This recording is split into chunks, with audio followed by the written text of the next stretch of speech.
सुप्रभात बच्चों। हिंदी कक्षा में आपका स्वागत है। आज हम पढ़ेंगे विराम चिन्ह। विराम चिन्ह पढ़ने से पहले चलिए उसका विराम का अर्थ देखते हैं क्या होता है। विराम का अर्थ है रुकना। तो बच्चों, जब हम बात करते समय किसी से बात करते हैं तो बीच बीच में थोड़ा रुकते हैं। ये हमारे बातों से हमारे भाव प्रकट होते हैं, जिससे हमारी भाषा स्पष्ट हो जाती है। मगर बच्चों, जब वही बात लिखी हुई होती है, हम उसको पढ़ते हैं, उसमें कोई चिन्ह नहीं लगा होता, हमें पता नहीं चलता है कहाँ रुकना है, कहाँ पे प्रश्न पूछा जाना है, कहाँ पे आश्चर्य का भाव हो रहा है। तो उन सबको दर्शाने के लिए हम विराम चिन्ह का प्रयोग करते हैं। देखिए कैसे। अभी हम कुछ वाक्य पढ़ते हैं। देखिए बच्चों, यहाँ पे कुछ वाक्य लिखे हैं जिनको मैं पढ़ूंगी, और इनको जब मैं पढ़ूंगी देखिए आपको कितना स्पष्ट होते हैं, क्योंकि इसमें कोई भी चिन्ह का प्रयोग नहीं किया गया है। सीमा, मीनू और रीना एक बाग में टहल रहे थे। रीना ने मीनू से कहा, देखो कितने सुंदर फूल है। मीनू ने पूछा, कहाँ है फूल? वो देखो रंग बिरंगे फूल। बच्चों, जब मैंने इन वाक्यों को पढ़ा और मैं बिना चिन्ह के ऐसे ही पढ़ती चली गई, जिससे हमारी बात आपको स्पष्ट नहीं हो पाई। अब इन्हीं वाक्यों को मैं चिन्ह लगाकर पढ़ूंगी, जिससे हमारे भाषा का भाव प्रकट होगा। देखिए बच्चों, मैंने उन्हीं वाक्यों में कुछ चिन्ह लगा दिए हैं, जिसको चिन्ह लगे वाक्यों को जब हम पढ़ते हैं तो भाषा और अधिक स्पष्ट होती है। इन चिन्हों के बारे में मैं आगे आपको समझाती हूँ। सीमा, मीनू और रीना एक बाग में टहल रहे थे। रीना ने मीनू से कहा, देखो कितने सुंदर फूल हैं। मीनू ने पूछा, कहाँ है फूल? वो देखो रंग बिरंगे फूल। बच्चों, इसमें देखिए एक जगह जो लाल रंग से मैंने कोई चिन्ह लगाए हैं, उससे हमारी भाषा स्पष्ट हो रही है, हमारी भाषा का भाव स्पष्ट हो रहा है। जैसे यहाँ पर देख लीजिए, एक मैंने चिन्ह लगाया है प्रश्नवाचक, इसको कहते हैं प्रश्नवाचक चिन्ह, जिसको मैं अभी पढ़ाऊंगी आगे। तो इसे प्रश्न पूछने का भाव है। तो हमने जब इस चिन्ह को देखा तो उसको उसी भाव में पढ़ा। मीनू ने पूछा, कहाँ है फूल? तो बच्चों, इस तरीके के चिन्ह लगाने से हमारी भाषा और अधिक स्पष्ट हो जाती है। आइए पढ़ते हैं भाषा की विराम चिन्ह की परिभाषा। बच्चों, अभी मैंने आपको विराम का अर्थ समझाया और उदाहरण से समझाया। तो अब आप जब परिभाषा पढ़ेंगे तो आपको ये परिभाषा अधिक स्पष्ट हो जाएगी। देखिए क्या लिखा है। पढ़ते या लिखते समय वाक्य में रुकने के लिए लगाए गए चिन्हों को विराम चिन्ह कहते हैं। अब आपको समझ में आया विराम चिन्ह किसे कहते हैं। जब हम भाषा को प्रकट करने के लिए, स्पष्ट करने के लिए, वाक्य में रुकने के लिए जो जिन चिन्हों का हम प्रयोग करते हैं उनको विराम चिन्ह कहते हैं। जैसे अभी वाक्यों में मैंने लाल रंग से कुछ चिन्ह लगाए थे। आइए अब उन चिन्हों के बारे में पढ़ते हैं। देखिए बच्चों, यहाँ पे विराम चिन्ह के प्रकार लिखे हैं। पहला है पूर्ण विराम, दूसरा है प्रश्नवाचक चिन्ह, अल्प विराम, विस्मयादिबोधक या विस्मय बोधक चिन्ह। बच्चों, अभी आप छोटी कक्षा में जब हो तो आप 4th क्लास तक के हो बच्चों, तो आपको इन 4 चिन्हों के बारे में पढ़ाया जाएगा।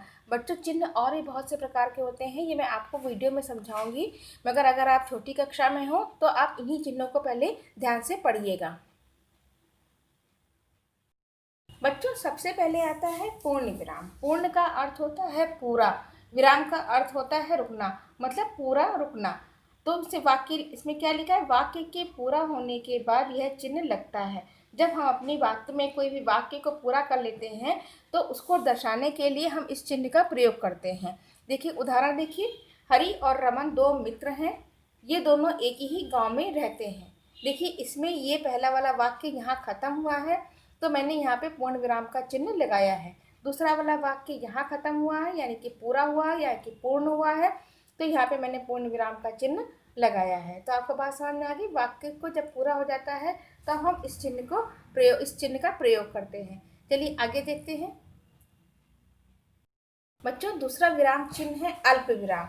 तो अल्प विराम ऐसे लगता है, और अल्प का अर्थ होता है थोड़ा, विराम का अर्थ होता है रुकना। देखिए इसमें क्या लिखा है। बोलते या पढ़ते समय जब हमें थोड़ी देर के लिए रुकना हो तो यह चिन्ह लगाते हैं। इसका प्रयोग अनेक स्थानों पर किया जाता है। बच्चों, जब हम बोलते या पढ़ते समय जब थोड़ी सी देर के लिए रुकते हैं, पूर्ण विराम से कम देर के लिए, तो इस चिन्ह का प्रयोग करते हैं। और इस चिन्ह का प्रयोग अलग अलग स्थानों पर होता है। देखिए किस तरीके से। देखिए बच्चों, उदाहरण नंबर 1 से समझते हैं। समान महत्व के शब्दों को अलग करने के लिए। जैसे मोहन, अजय, राघव व गोपाल आए हैं। तो यहाँ पे मोहन, अजय, राघव और गोपाल 4 बच्चों का नाम है, 4 लड़कों का नाम है। इनका एक समान महत्व है। इनको अलग अलग दिखाने के लिए हमने अल्प विराम का प्रयोग करा। देखिए, मोहन के बाद करा है, अजय के बाद करा है। तो ये इसलिए यहाँ पे वाक्य में थोड़ा रुकने के लिए हमने इस स्थान पर विराम चिन्ह का अल्प विराम चिन्ह का प्रयोग करा है। उदाहरण नंबर 2 देखते हैं। वाक्य के मध्य में किसी उपवाक्य को अलग करने के लिए, जैसे कोई वाक्य में के अंदर दूसरा उपवाक्य आ रहा है तो उसको अलग अलग दिखाने के लिए या उसको थोड़ा सा विराम देने के लिए इस अल्प विराम का प्रयोग करते हैं। जैसे मेरे आने का यही समय है, यह तुम्हें कैसे पता चला। ये पूरा एक वाक्य है और यह तुम्हें कैसे पता चला इसका एक उपवाक्य है। इसको अलग दिखाने के लिए हमने यहाँ अल्प विराम का प्रयोग करा है। आगे देखते हैं। देखिए बच्चों, तीसरा उदाहरण देखते हैं। शब्द विशेष पर बल देने के लिए, जब हम वाक्य में किसी शब्द पर विशेष जोड़ या विशेष महत्व देते हैं तब उस शब्द के बाद इस अल्प विराम का प्रयोग करते हैं। देखिए यहाँ पर, जैसे वहीं जहाँ कल गए थे, तो यही वहीं शब्द पर हमने जोड़ दिया है, तो इसलिए उसके बाद मैंने अल्प विराम का प्रयोग किया है। चलिए अब देखते हैं प्रश्नवाचक चिन्ह। बच्चों ये देखिए, तीसरा है प्रश्नवाचक चिन्ह।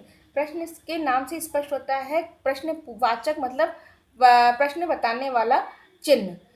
प्रश्न पूछते या लिखते समय वाक्य के अंत में इस चिन्ह का प्रयोग होता है। जब हम किसी वाक्य में प्रश्न पूछ रहे हैं तो उस वाक्य के अंत में प्रश्नवाचक चिन्ह जो कि ऐसा लगता है इसका प्रयोग करते हैं। देखिए उदाहरण में क्या लिखा है, तो कल कहाँ गए थे। यहाँ इस वाक्य में प्रश्न पूछने का बोध हो रहा है और प्रश्नवाचक चिन्ह लगा हुआ है। आपको खाना कैसा लगा, प्रश्नवाचक चिन्ह लगा हुआ है, इससे हमें पता चल रहा है इस वाक्य में प्रश्न पूछने का बोध हो रहा है। चलिए आगे देखते हैं विस्मयादि बोधक चिन्ह। बच्चों चौथा आता है विस्मयादि बोधक चिन्ह। देखिए वही चिन्ह कैसे लगता है, एक खड़ी लाइन और एक छोटा सा डॉट। बच्चों जो इसके बारे में पढ़ते हैं, घृणा, शोक, हर्ष और आश्चर्य का भाव दर्शाने वाले वाक्यों में इस चिन्ह का प्रयोग करते हैं। तो बच्चों जो हमारे मन में बहुत कुछ भाव होते हैं, कभी घृणा का, कभी शोक का। शोक मतलब दुख, घृणा मतलब जिससे हमें चीज़ें अच्छी लगती हैं, घृणित चीज़ें होती हैं जिससे हम हेट करते हैं। हर्ष यानी कि आनंद, खुशी और आश्चर्य यानी कि हैरानी का भाव। तो जब हम बात करते हैं तो वो भाव हमारे बातों से स्पष्ट हो जाते हैं, मगर जब वो लिखे हुए होते हैं तो उन भावों को दर्शाने के लिए कुछ शब्द होते हैं और उन शब्दों के बाद इस चिन्ह विराम चिन्ह का प्रयोग करते हैं जिससे वो भाव प्रकट हो जाता है। देखिए कैसे, उदाहरण देखिए।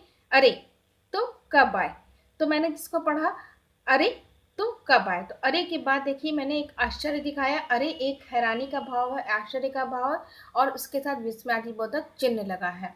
तो इसको जब मैंने पढ़ा बिना, अगर हम बिना चिन्ह के पढ़ेंगे तो उसकी ऐसी भाषा होगी, अरे तुम कब आए।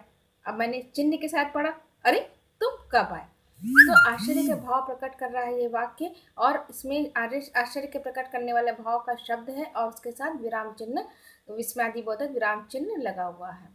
अभी देखिए, वह क्या बात है, तो वह एक खुशी का भाव दिख रहा है और उसके उस भाव का शब्द है वाह और उसके साथ कौन सा चिन्ह लगा, विस्मयादिबोधक चिन्ह लगा। तो आपको समझ में आ गया, इस तरह के भावों को प्रकट करने के लिए, दर्शाने के लिए वाक्यों में इस चिन्ह का प्रयोग करते हैं। चलिए आगे देखते हैं। बच्चों अभी तक हमने आपको 4 विराम चिन्ह बताया है, तो कक्षा 3 और 4 में ये 4 विराम चिन्हों को बताया जाता है, मगर आगे की कक्षाओं में और भी विराम चिन्ह आते हैं। विराम चिन्ह और भी होते हैं जिनके बारे में अभी आपको मैं बता रही हूँ। तो 5वां है अर्ध विराम। अर्ध का अर्थ होता है आधा, विराम का अर्थ होता है रुकना। तो वाक्य में थोड़ा या आधा रुकने के लिए इस चिन्ह का प्रयोग किया जाता है। ये चिन्ह इस प्रकार का होता है, एक डॉट होती है, उसके बाद इस तरह का चिन्ह लगता है। इसके बारे में पढ़ते हैं। वाक्य के बीच में एक बात पूरी हो जाने पर जहाँ थोड़ा रुकना हो वहाँ अर्ध विराम का चिन्ह लगता है। बच्चों अर्ध विराम जो होता है, विराम अल्प विराम से थोड़ा ज़्यादा और पूर्ण विराम से थोड़ा कम रुकने का समय होता है। उदाहरण देखिए, बच्चे आ गए हैं, भोजन न जाने कब आएगा, देर हो रही है। ये पूरा एक वाक्य है, उस वाक्य के अंदर छोटे छोटे 3 वाक्य हैं। जैसे देखिए, बच्चे आ गए हैं, भोजन न जाने कब आएगा, देर हो रही है। तो इस वाले बच्चे आगे के बाद थोड़ा सा विराम लिया गया है, भोजन न जाने कब आएगा, उसके बाद थोड़ा सा विराम लिया गया। तो एक ही वाक्य के अंदर छोटे छोटे इन वाक्यों के बीच में विराम लेने के लिए हम इस चिन्ह का प्रयोग करते हैं। चलिए अब देखते हैं नंबर 6। छठा आता है बच्चों योजक चिन्ह। योजक चिन्ह का चिन्ह ऐसे लगाते हैं, देखिए ये इसका प्रयोग उन दो शब्दों के बीच किया जाता है जो किसी संबंध के कारण एक साथ आते हैं। जब हम बच्चों जब हम बोलते हैं तो हम कभी कभी बोलते हैं आते जाते समय ये काम कर लेना, तो आते जाते एक जैसे शब्द लग रहे हैं सुनने में, उन दोनों के बीच में हम योजक चिन्ह लगा देते हैं, या फिर उन दो शब्दों के बीच में लगाते हैं जो एक दूसरे के विलोम होते हैं, या फिर उनके बीच लगाते हैं जिसमें कोई किसी की उपमा प्रकट की जाती है। देखिए इस तरह से, देखिए रात दिन ये विलोम प्रकट करने वाले शब्द हैं और इन दोनों के बीच में मैंने इस तरीके का ये साइन लगाया है, ये इसको कहते हैं योजक चिन्ह। खाते पीते बड़ी सी, देखिए इसमें भी मैंने योजक चिन्ह लगाया है। तो आपको समझ में आ गया, ये उन दो शब्दों के बीच में लगाया जाता है जो संबंध के कारण एक साथ आते हैं। जैसे मैंने कहा खाना पीना हो गया तुम्हारा, तो खाना पीना दो आपस में संबंध दिखाने वाले शब्द हैं और एक साथ आए हैं, तो हम उसमें भी योजक चिन्ह का प्रयोग करते हैं। चलिए आगे देखते हैं नंबर 7 उद्धरण चिन्ह। 7वां है उद्धरण चिन्ह। उद्धरण चिन्ह दो प्रकार के होते हैं, इकहरा उद्धरण चिन्ह, दूसरा होता है दोहरा उद्धरण चिन्ह। तो इकहरा उद्धरण चिन्ह कैसे लगता है अभी उसके बारे में हम बताते हैं आपको। इकहरा उद्धरण चिन्ह किसी विशेष व्यक्ति, उपनाम या ग्रंथ को दर्शाने के लिए वाक्य में इस चिन्ह का प्रयोग किया जाता है। बच्चों जब हम कोई वाक्य लिखते हैं उसमें किसी विशेष शब्द को दर्शाते हैं या उसके नाम को दर्शाते हैं तो हम इस इकहरे उद्धरण चिन्ह का प्रयोग करते हैं। देखिए इसका प्रयोग किस तरीके से होता है। देखिए बच्चों इकहरे उद्धरण चिन्ह का उदाहरण देखिए। यह कथन हमारी पाठ्य पुस्तक सुनहरी धूप के पाठ 14 से लिया गया है। ये पूरा एक वाक्य है, इसमें हम एक विशेष शब्द को बता रहे हैं, सुनहरी धूप, अपनी पाठ्य पुस्तक का नाम बता रहे हैं, तो उससे मैंने इकहरा उद्धरण चिन्ह लगाया है। इसको इंग्लिश में बोलते हैं सिंगल इन्वर्टेड कॉमा। देखिए मैंने लगाया हुआ है। अब दूसरा देखिए, जब हम किसी नाम के नाम में उपनाम भी बताते हैं, महात्मा गांधी, बापू, तो महात्मा गांधी को हम बापू के नाम से पुकारते हैं, तो हमने यहाँ लिखा महात्मा गांधी बापू। इसको मैंने इकहरे उद्धरण चिन्ह से स्पष्ट किया है। ठीक है, अब आगे देखिए। देखिए बच्चों दूसरा है दोहरा उद्धरण चिन्ह। तो ये दोहरा उद्धरण चिन्ह देखिए बच्चों इस तरीके से लगता है। जब किसी के कथन को हम ज्यों का त्यों लिखते हैं तो इस चिन्ह का प्रयोग करते हैं। किसी के कथन को यानी कि किसी की कही हुई बात को, किसी के स्टेटमेंट को अगर हम जैसा कहा गया है उसको वैसे लिखते हैं तो उसको दर्शाने के लिए हम इस चिन्ह का प्रयोग करते हैं। देखिए यहाँ पर उदाहरण में, जैसे तुम मुझे खून दो मैं तुम्हें आज़ादी दूंगा। अब ये देखिए मैंने ये सुभाष चंद्र बोस का कथन है और मैंने इसको लिखने के बाद ज्यों का त्यों लिखने के बाद ये दोहरे उद्धरण चिन्ह का प्रयोग करा है, ये दोहरा उद्धरण चिन्ह है। और इसके बाद देखिए दूसरा देखते हैं हम। देखिए बच्चों 8वां है निर्देशक चिन्ह। निर्देशक चिन्ह इस तरीके से लगता है, ये योजक चिन्ह की तरह दिखने में लगता है मगर ये योजक चिन्ह से थोड़ा बड़ा होता है, योजक चिन्ह से थोड़ा छोटा होता है। अब इस चिन्ह के बारे में पढ़ते हैं। इस चिन्ह का प्रयोग किसी कथन से पहले, उदाहरण देने, संवाद लिखने या कवि या लेखक का नाम लिखने से पूर्व यानी कि पहले किया जाता है। यह चिन्ह योजक चिन्ह की तरह होता है पर उससे थोड़ा बड़ा होता है। तो बच्चों जब हम किसी का कथन लिखते हैं तो उससे पहले हम इस निर्देशक चिन्ह का प्रयोग करते हैं, या कभी हम कोई उदाहरण देते हैं तो हम उसके आगे और संवाद या फिर किसी का संवाद लिखने या कवि या लेखक का नाम लिखने से पूर्व इस चिन्ह का प्रयोग किया जाता है। बच्चों आपने देखा होगा जब आपने कोई पाठ पढ़ा होगा या कोई कविता पढ़ी होगी, कविता जब समाप्त होती है तो उसके बाद इस तरीके का चिन्ह लगाकर कवि का नाम या फिर लेखक का नाम लिखा जाता है। चलिए इसका उदाहरण देखते हैं। उदाहरण देखिए, यहाँ लिखा है स्वराज हमारा जन्मसिद्ध अधिकार है, हम इसे लेकर रहेंगे। ये कथन है, ये गंगाधर तिलक का। उस कथन के बाद मैंने इस निर्देशक चिन्ह लगा करके उनका नाम लिख दिया है। ठीक है, अब देखिए इसमें संवाद कहा जा रहा है। देखिए संवाद है, पूरा ये संवाद कहा गया है और संवाद का अर्थ होता है डायलॉग। तो संवाद से पहले मैंने इस चिन्ह का प्रयोग करा है। पिता ने बेटे से कहा है, क्या कहा, पिता ने कहा है, उसके बाद चिन्ह और संवाद से पहले बेटा सदा सत्य बोलो। तो बच्चों आपको निर्देशक चिन्ह समझ में आ गया। अब देखते हैं नंबर 9 विवरण चिन्ह। बच्चों नंबर 9 है विवरण चिन्ह। विवरण चिन्ह का ऐसे विवरण चिन्ह इस तरीके से लगाते हैं, ठीक है ना। अब हम इसके बारे में पढ़ते हैं। किसी विषय की व्यापक जानकारी देने से पूर्व या पहले इस चिन्ह का प्रयोग किया जाता है। देने से पूर्व या पहले मतलब जब हम किसी बारे में विस्तृत जानकारी देते हैं तब उससे पहले हम इस चिन्ह का प्रयोग करते हैं। जैसे हमने लिखा संज्ञा, संज्ञा की परिभाषा है, संज्ञा की परिभाषा, तो उसके बारे में हम विस्तार से बता रहे हैं, तो उससे पहले हम इस चिन्ह का प्रयोग करेंगे। जैसे देखिए मैंने यहाँ लिखा है विशेषण के 4 भेद हैं, उसके बाद मैंने इस चिन्ह का प्रयोग करा है क्योंकि ये विशेषण के 4 भेद है, उसकी विस्तार से जानकारी दे रहे हैं। जैसे गुणवाचक, संख्यावाचक, परिमाणवाचक, संकेतवाचक। उसी प्रकार जैसे हो सकता है संज्ञा के 3 भेद हैं और फिर मैंने चिन्ह लगाया और उसके बाद संज्ञा के भेद का नाम लिखा। तो इस प्रकार किसी भी विषय की व्यापक यानी कि विस्तृत जानकारी देने से पूर्व इस चिन्ह का प्रयोग करते हैं। देखिए बच्चों नंबर 10 आता है कोष्ठक चिन्ह। कोष्ठक जैसे कि हम लोग कहते हैं ब्रैकेट में लिखी हुई बात, तो ब्रैकेट वैसी कोष्ठक, हिंदी में कोष्ठक बोलते हैं। ये चिन्ह इस प्रकार से लगाते हैं। आपने ध्यान दिया हो कभी कोई लिखते समय इस तरह से चिन्हों का प्रयोग करते हैं। अब इसके बारे में देखिए, वाक्य में जब किसी शब्द का अर्थ या उससे संबंधित बात बतानी हो तो इस चिन्ह का प्रयोग करते हैं। कैसे? जैसे कि मान लीजिए हम आपसे कोई बात बता रहे हैं, बीच में मैंने संज्ञा शब्द का प्रयोग करा। अब हमने संज्ञा के बारे में हमें कुछ बताना है तो हम इस कोष्ठक चिन्ह का प्रयोग करके उसके अंदर उसके बारे में बात लिख सकते हैं। या फिर हम कोई शब्द का मीनिंग बताना चाह रहे हैं तो उस शब्द के बाद इस चिन्ह का प्रयोग करके उसका मीनिंग यानी कि अर्थ उसमें लिख देते हैं। देखिए इसमें हमें क्या करा है, हमें आपस, फिर मैंने कोष्ठक में लिखा है परस्पर में मिलकर रहना चाहिए। वाक्य है हमें आपस में मिलकर रहना चाहिए। आपस का अर्थ मैंने इसे बताने के लिए मैंने कोष्ठक चिन्ह का प्रयोग करा और आपस का अर्थ लिखा परस्पर। ठीक है बच्चों, आगे चलते हैं। अब देखिए बच्चों नंबर 11 है हंस पद चिन्ह। हंस पद चिन्ह इस प्रकार लगता है और उसका प्रयोग कैसे करते हैं चलिए पढ़ते हैं हम।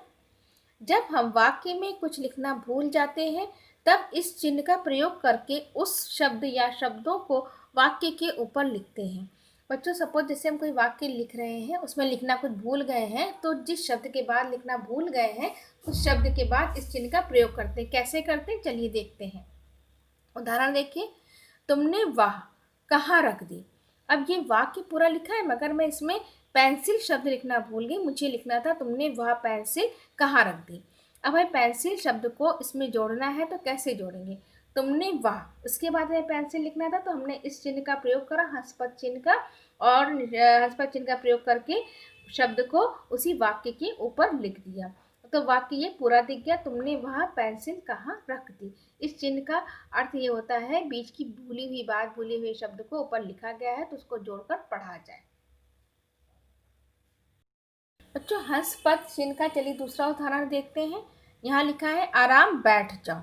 मैंने इसमें एक शब्द लिखने से रह गया, हमें लिखना था आराम से बैठ जाओ। तो से शब्द कहाँ डालना था, आराम के बाद। तो आराम के बाद मैंने चिन्ह लगाया और से को ऊपर लिख दिया। अब पढ़ते समय हम इसको पूरा पढ़ेंगे, आराम से बैठ जाओ। आपको हंस पद चिन्ह समझ में आ गया। अब चलते हैं नंबर 12 पर। बच्चों नंबर 12 आता है लाघव चिन्ह। चलिए इसके बारे में पढ़ते हैं। जब हम किसी शब्द को पूरा ना लिखकर उस शब्द का पहला वर्ण लिखकर उसके बाद इस चिन्ह का प्रयोग करते हैं तो वह शब्द पढ़ने में पूरा शब्द का आभास कराता है। देखिए बच्चों कैसे, अब हम इसको आगे आपको उदाहरण से समझाते हैं। देखिए बच्चों उदाहरण से उसको समझते हैं लाघव चिन्ह को। यहाँ लिखा देखिए डॉक्टर, ये डॉक्टर एक शब्द है मगर हम डॉक्टर को कभी पूरा नहीं लिखते हैं तो हमने पहला वर्ड लिखकर उसके आगे लाघव चिन्ह लगा दिया, मगर पढ़ते समय हम उसको डॉक्टर पूरा पढ़ेंगे। उसी प्रकार पंडित शब्द है, पंडित को कभी कभी हम पूरा नहीं लिख करके पहला अक्षर लिख दिया और उसके बाद लाघव चिन्ह लगा दिया, मगर पढ़ते समय हम इसको पूरा शब्द पढ़ेंगे पंडित। उसी प्रकार कृपया पृष्ठ उलटिए, तो इसको भी हमने इस छोटा लिख करके पहले वर्ण के शब्द के पहले वर्ण लिख करके उसके बाद लाघव चिन्ह लगा दिया, मगर हम पढ़ते समय उसको पूरा पढ़ेंगे। उसी प्रकार जैसे यहाँ पे डा है तो हम खाली डा नहीं पढ़ेंगे, हम पढ़ते समय लाघव चिन्ह लगा हुआ है तो हम डॉक्टर पढ़ेंगे। तो उसी प्रकार इसको पूरा पंडित पढ़ेंगे। यहाँ पर कृपया पृष्ठ उलटिए, पूरा पढ़ा जाएगा। अब आगे चलते हैं। अब देखिए बच्चों, 13 आता है विस्मरण चिन्ह। ये विस्मरण चिन्ह इस तरीके से दिखता है। अब देखिए, लिखते समय यदि कोई महत्वपूर्ण बात बीच में छूट जाए तो वाक्य के अंत में और उस शब्द से पूर्व जहाँ से छूटा हुआ है इस चिन्ह का प्रयोग करते हैं। बच्चों, जब हम कोई लिखते समय कोई मेरी बात छूट जाती है और हम अपनी बात पूरी कर लेते हैं मगर बीच में कुछ छूट गया है, तो जहाँ पर छूटा है उसके बाद इस चिन्ह को लगाते हैं और फिर जब मेरी बात पूरी ख़त्म हो जाती है फिर इस चिन्ह को लगा करके छूटी हुई बात को लिख देते हैं। और ये हंसपद चिन्ह में क्या होता है, जब हम लिखते समय मेरे कुछ शब्द छूट जाते हैं तब हंसपद चिन्ह का प्रयोग करते हैं। ठीक है, अब आगे इसका उदाहरण देखते हैं। देखिए बच्चों, उसका उदाहरण देखते हैं हम लोग। कल कहानी सुनाओ प्रतियोगिता थी, सभी बच्चों ने उत्साहपूर्वक भाग लिया। बच्चों, ये मैंने बात अपनी लिखी है। इसमें लिखते समय हम इस वाले वाक्य के बाद कुछ लिखना भूल गए थे, तो इस वाले वाक्य के बाद जो लिखना भूल गए थे तो यहाँ पर हम विस्मरण चिन्ह लगाएंगे। फिर जो हम लिखना भूल गए थे वो वाक्य के अंत में हम दोबारा चिन्ह लगा करके जो भूली हुई बात को यहाँ पर लिखेंगे। देखिए अब चिन्ह कैसे लगाते हैं। देखिए बच्चों, मैं जो बात लिखना भूल गई थी, जहाँ पर लिखना भूल गई थी उसके बाद मैंने ये चिन्ह लगा दिया है। अपनी बात को यहाँ पे मैंने लिखना भूल गई थी और उसके बाद वाक्य को ख़त्म होने के बाद मैंने दोबारा इस चिन्ह को लगा करके भूली हुई बात को यहाँ पे लिख दिया है। कैसे, अब हम पढ़ेंगे तो कैसे पढ़ेंगे। कल कहानी सुनाओ प्रतियोगिता थी, मतलब इसके बाद का लिखा हुआ मुझे यहाँ पर, यह कक्षा 4 व 5 के छात्रों के बीच होनी थी। फिर हम यहाँ आ गए, सभी बच्चों ने उत्साहपूर्वक भाग लिया। तो ये चिन्ह हमें दर्शाता है कि यहाँ पे कुछ बात छूट गई है और ये चिन्ह जहाँ पे दोबारा लगा है वो बात वहाँ पर छूटी हुई है। तो हम उसको जोड़ करके वाक्यों को पूरा पढ़ेंगे।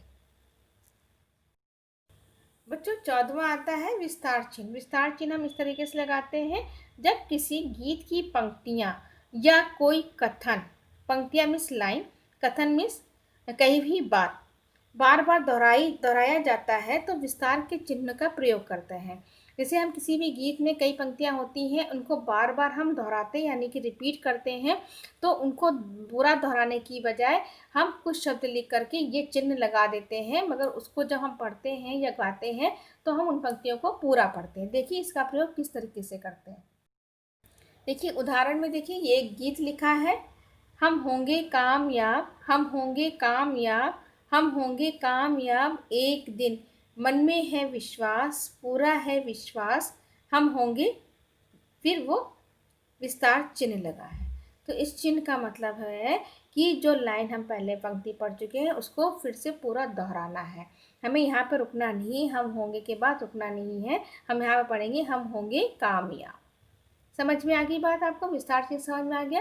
तो बच्चों, आज आपने हिंदी कक्षा में विराम चिन्ह और उसके प्रकार के बारे में विस्तार से समझा और आशा करती हूँ आपको ये सब चीज़ें स्पष्ट हो गई होंगी। अगर आपको ये वीडियो अच्छा लगा हो तो लाइक ज़रूर करिएगा और कमेंट बॉक्स में कमेंट ज़रूर लिखिएगा। धन्यवाद बच्चों।